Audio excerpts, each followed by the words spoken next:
Hey, hello guys, it's How to Tech Simplified, and today I'm going to show you how you can actually link a OnlyFans account to your Reddit page. Now it's a very easy process. I'm going to show you step by step, so let's get straight into it. Now the first thing, of course, grab your mobile device or head down to your computer and open up the Reddit version on the browser. Now open up Reddit, and from here, once you've signed in, simply go down to the top right corner where your profile picture appears.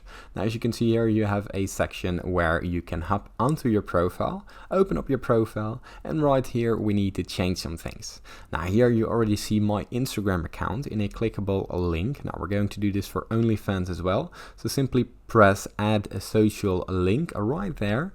And here you see in the middle of our screen a OnlyFans option.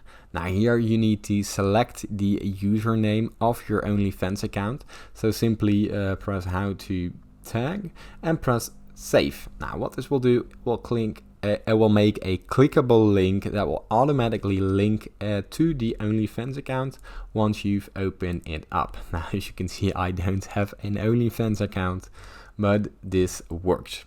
Now from there, people can directly go to your page, and that's about it. If this tutorial was helpful, please consider subscribing and liking this video. It helps me out a lot, and thank you for watching.